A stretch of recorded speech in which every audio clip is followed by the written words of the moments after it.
बिस्मिल्लाहिर्रहमानिर्रहीम, अस्सलाम वालेकुम। मैं शाहिद सकलैन हूँ। आप मुझे मेरे यूट्यूब चैनल फेसबुक पेज पे देख रहे हैं। आज 24 जुलाई है, जुमेरात का दिन है। मैं आज जो वीडियो करने लगा हूँ, शायद इस तरह की खौफनाक या इस तरह की घिनौनी वारदात जो है वो मैंने भी पहले नहीं सुनी थी। मैं इस तरह के, आपको पता है, हम स्टोरीज़ कवर कर रहे होते हैं, हम न्यूज़ चैनल में हैं, तो बहुत चीज़ें हमारे पास आ रही होती हैं जिनको हम देख रहे होते हैं, और ना आप लोगों ने पहला इस तरह का कोई घिनौनी वारदात सुनी होगी। मेरे लिए बड़ा मुश्किल था ये वीडियो करना, लेकिन फिर मैंने कहा ज़ाहिरी बात है, वालिदैन की अवेयरनेस के लिए अगर कोई चीज़ की जा सकती है तो मुझे ज़रूर करनी चाहिए। ये कराची में बहुत खौफनाक वाक़या पेश आया था। वो लड़की बेचारी 20 दिन कोमा में रही, और कोमा में रहने के बाद जो है वो फौत हो गई, उसकी मौत वाक़या हो गई। और वो दरिंदा, वो जो कि इंसान कहलाने के लायक ही नहीं है, जिसको ऐसे होना चाहिए जो पंजाब में फुल फ्राई और हाफ़ फ्राई हो रहे हैं आजकल, इसी तरह होना चाहिए उसके साथ। उसको बिल्कुल भी स्पेयर नहीं करना चाहिए। आज उसने अदालत में अपना बयान रिकॉर्ड करवाया 164 का, और उसने उसमें इतराफ़ किया है कि उसने सुहाग रात वाले दिन 19 साल की अपनी दुल्हन के साथ क्या कुछ किया है। दोबारा कहूँगा, बच्चे इस वीडियो को ना देखें, ज़ाहिर है अवेयरनेस की वीडियो है। वालिदैन ज़रूर देखें जिनकी बेटियां हैं, जो अपनी बेटियों को ब्याने जा रहे हैं, फ़ैसला करने जा रहे हैं। ये ज़रूर देखा करें कि बज़ाहिर इंसान नज़र आने वाला आगे कोई दरिंदा तो नहीं है, कोई ऐसी चीज़ तो नहीं है कि खुदा न खास्ता कल को वो बेटी जिसको आपने लाडों से पाला है, वो बेटी जिसको 19, 20, 21, 22 साल आपने अपने पास रख के उस पर कोई तकलीफ़ नहीं आने दी, उस बेचारी के साथ क्या कुछ अगले घर में बीतेगा। ये वीडियो ज़रूर देखिएगा, सुनिएगा उसके साथ हुआ क्या है, ये बताना बहुत ज़्यादा ज़रूरी है। FIR हुई जी इस बच्ची की भाई की मुद्दत में, और ये जो है FIR दर्ज करवाई गई बगदादी थाने में 5 जुलाई वाले दिन। इसमें जो अपना लड़की का भाई है जिसका नाम सेव चांगू है, ये जो है ये बताता है कि मेरी बहन जिसका नाम शांति था, जिसकी उम्र महज 19 साल थी, उसकी शादी 15 जून सन 2025 को अशोक मोहन से हुई थी। शादी के बाद वो ये बताता है कि हमारी बहन जो है उसकी तबीयत शादी के दूसरे दिन से ख़राब रही, बहुत ज़्यादा ख़राब रही। कहता है कि 30 जून को जो है वो तबीयत उसकी बहुत ज़्यादा जब बिगड़ी तो हम उसे घर ले आए। जब वो घर आई तो उसने अपनी वालिदा को बताया कि 15 को उसको शादी हुई थी, 17 जुलाई को उसके शोहर ने उसके साथ गैर फितरी अमल किया।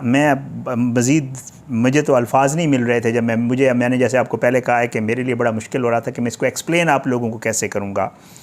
वो गैर फितरी अमल करता रहा, और उस बच्ची ने ये बताया कि उस दरिंदे ने उस बच्ची के नाजुक अज़ा में आहनी पाइप, लोहे का जो पाइप है, वो डाला। फिर उसके जो बाकी जिस्म है, क्योंकि जिस डॉक्टर समिया साहिबा ने जो पोस्टमार्टम किया है, उन्होंने ये बताया था कि उस बच्ची के फ्रंट और बैक साइड पे काटने के निशान थे बाकायदा तौर पे। बाकी जिस्म पे अजीबो-गरीब तशद्दुद हुआ था, और पोस्टमार्टम में ये बताया गया कि उस बच्ची की जो आंतें थीं वो भी डैमेज हुई थी। इस तरह का उसके ऊपर जिनसी तशद्दुद उस बच्ची के ऊपर किया गया। 30 को इसकी हालत ख़राब होती है, और जब इसकी हालत ख़राब होती है तो इसे पहले एक और हॉस्पिटल लेके जाया गया, और वहाँ पे जो है ऑपरेशन इसका हुआ हल्का फुल्का, और फिर उसके बाद इसको सिविल अस्पताल मुंतकिल किया गया। और इब्तदाई मेडिकल के मुआयने में इसके ऊपर बहुत खौफनाक किस्म के जिनसी तशद्दुद के शवाहिद मिले। उसके बाद जनाब ये FIR कट गई, और ये लड़की जो बेचारी है ये कोमा में चली गई थी।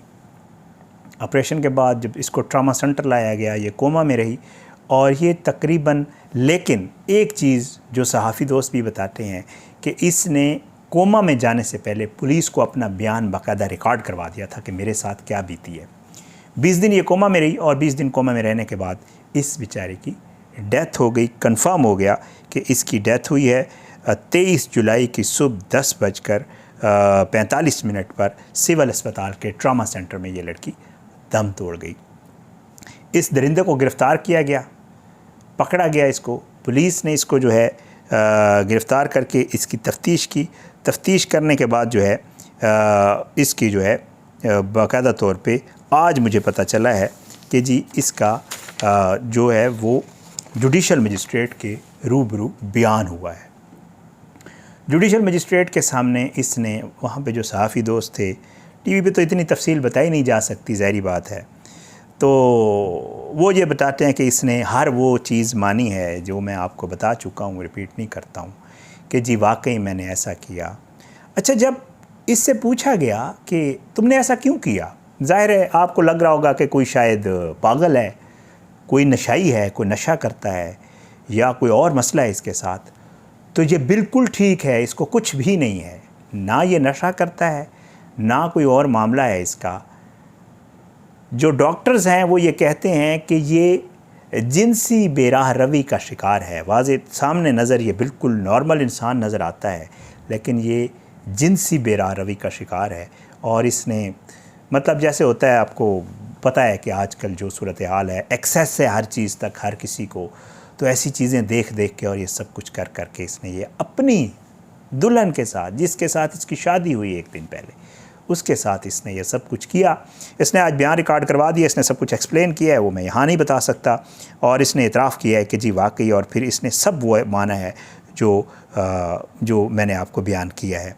अब इसके ख़िलाफ़ जो दफ़ात लगाई गई थी वो पहले 376 भी लगाई गई थी, वो जो है इसकी ज़िना की है, 324 है, और ये सब लगाई गई थी पाकिस्तान पीनल कोड की। लेकिन अब पुलिस ये बता रही है कि अब इसमें बाकायदा तौर पे 302 की दफ़ा भी शामिल की जाएगी, कत्ल वाली। और जो है कहते हैं कि जी पुलिस ने यह बताया अदालत को कि हम जो है बाकायदा तौर पे उस लड़की का बयान भी अदालत में कलमबंद करवाना चाहते थे, लेकिन अनफॉर्चुनेटली ज़ाहिर बात है वो लड़की पहले कोमा में चली गई और कोमा में जाने के बाद उसकी डेथ हो गई, तो उसका बयान रिकॉर्ड नहीं हो सका। वो पुलिस को अपना बयान दे चुकी थी। ये वाक़या हुआ है एक लड़की, 19 साल की लड़की के साथ। अब आप ख़ुद बताएँ, मेरा वीडियो करने का मकसद ही यही था, वालिदैन तक ये बात पहुँचाना कि एहतियात करें। मतलब कैसे लोग, मैं तो हैरान हूँ इस, मैं मुंह में अजीब व गरीब किस्म के लफ्ज़ आ रहे हैं, लेकिन ज़ाहिर है बंदा नहीं कह सकता कि यार मतलब इंसानियत भी कोई चीज़ होती है। मतलब इतना इंसान गिर जाए और उसमें इतना कुछ कर जाए कि अगले बंदे की आपने जान ले ली और उस बेचारी के साथ पता नहीं आप क्या करते रहे। अल्लाह ताला जो है वो सब की बेटियों को अपनी ज़ुबान में रखे, अल्लाह उनकी इज़्ज़तें महफूज रखे, और अल्लाह जो है वो ऐसे जिनसी और ऐसे दरिंदों से हर बच्ची को, हर बेटी को बचाए।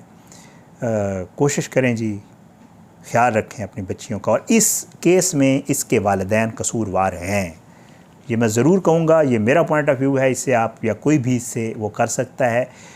वालिदैन को उस बच्ची ने 17 जिस दिन उसकी शादी, उससे दूसरे दिन उसकी तबीयत ख़राब हो गई थी, और फिर ये उसको धमकियाँ, वो बच्ची इनको बता रही थी वालिदैन को, उसने मुझे धमकियाँ दी कि किसी को नहीं बताना, नहीं तो मैं तुम्हें मार दूँगा।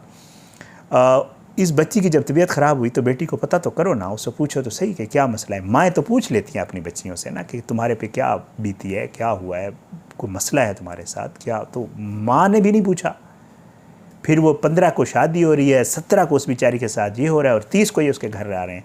15 दिन वो बेचारी इसी मामले में रही, लेकिन फिर ज़ाहिर बात है उसने कोमा में जाना था और फिर उसके बाद यही होना था। अल्लाह ताला रहम करे, खौफनाक वाक़या है। ये पकड़ा गया, अल्लाह करे इसको सज़ा हो जाए। इस दरिंदे को जो सज़ा मैं सोच रहा हूँ वो तो पता नहीं होती है नहीं होती, लेकिन बहरहाल लटकाना चाहिए ऐसे लोगों को, ख़ात्मा होना चाहिए ऐसे लोगों का। इनके ज़िंदा रहने का कोई हक़ नहीं है इन लोगों को जो दूसरों की ज़िंदगी के साथ ये करते। इजाज़त, इंशाअल्लाह अगली वीडियो में मुलाकात होगी। अल्लाह सबको अपनी ज़ुबान में रखे, मुलाकात ज़रूर होगी, लेकिन बशर्ते ज़िंदगी। पाकिस्तान ज़िंदाबाद। अल्लाह हाफ़िज़।